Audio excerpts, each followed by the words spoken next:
ताज्या आणि सुपरफास्ट बातम्या पाहण्यासाठी स्वराज्य न्यूज मराठीला सबस्क्राईब करा आणि बेल बटन प्रेस करा. हर घर तिरंगा अभियानांतर्गत सोलापूर महापालिकेतील अधिकारी, कर्मचारी आणि लोकप्रतिनिधींना राष्ट्रध्वजाचे वाटप करण्यात येणार आहे. 9 ते 17 ऑगस्ट दरम्यान राबविण्यात येणाऱ्या या अभियानासाठी महापालिका प्रशासनाने नियोजन केले असून अधिकारी कर्मचाऱ्यांना त्यांच्या विभागामार्फत राष्ट्रध्वज उपलब्ध करून देण्यात येणार आहेत. याबाबत महापालिका उपायुक्त सोनाली यादव यांनी कार्यालयीन परिपत्रक काढून सर्व खाते प्रमुख, आस्थापना लिपिक व नगर सचिवांना तातडीने कार्यवाही करण्याच्या सूचना दिल्या आहेत. प्रत्येक विभागाने आपल्या आस्थापनेतील अधिकारी व कर्मचाऱ्यांची अद्ययावत यादी तयार करून 13 ऑगस्ट रोजी सायंकाळी 5 वाजेपर्यंत हुतात्मा स्मृती मंदिर येथून आवश्यकतेनुसार राष्ट्रध्वज प्राप्त करून घ्यावेत. त्यानंतर संबंधित कर्मचाऱ्यांना ध्वजांचे त्वरित वाटप करण्याचे निर्देश देण्यात आले आहेत. याबाबत स्वराज्य न्यूजशी बोलताना मुख्य लेखापाल डॉक्टर रत्नराज जवळगेकर यांनी अधिक माहिती दिली.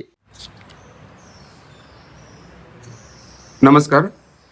15 ऑगस्टच्या निमित्ताने केंद्र शासनाच्या सूचनेनुसार, महाराष्ट्र शासनाच्या सूचनेनुसार सर्व स्थानिक स्वराज्य संस्थेत हर घर तिरंगा 2026 हे अभियान राबवण्यात येत आहे. महानगरपालिका सोलापूर इथेही हे अभियान राबवण्यात येत आहे. महानगरपालिकेचे आयुक्त डॉक्टर सचिन ओंबाशे सर यांच्या मार्गदर्शनाखाली आम्ही सर्व हा अभियान राबवत आहोत.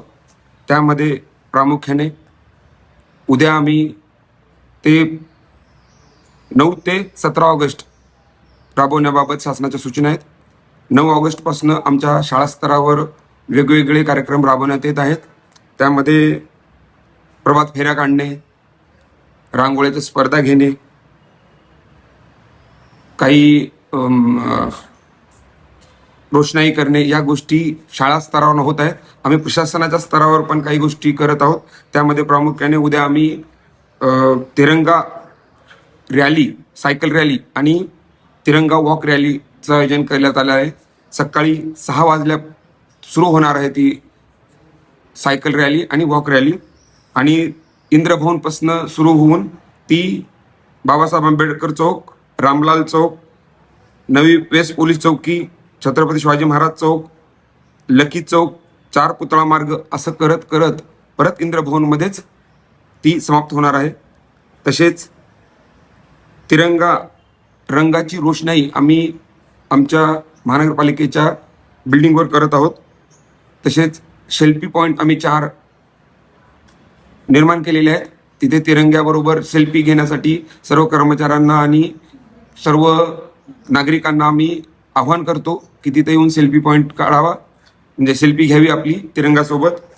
तसेच आम्ही प्रशासनाने जवळपास 20,000 झेंड्याचं वाटप केलेलं आहे. त्यामध्ये आमच्या माननीय प्रत्येक नगरसेवकांना 100 आणि इतर अधिकारी आणि कर्मचाऱ्यांना असे मिळून आम्ही 20,000 झेंड्याचं वाटप केलेलं आहे. आणि याचबरोबर वंदे मातरम या गीताला 150 वर्ष पूर्ण झालेले असल्यामुळं शासनाच्या मार्गदर्शनानुसार किंवा शासनाच्या आदेशानुसार आपल्याकडे इथे समूह गायन, वंदे मातरम या गीताचे समूह गायन पण प्रत्येक वेळेस घेण्यात येणार आहे.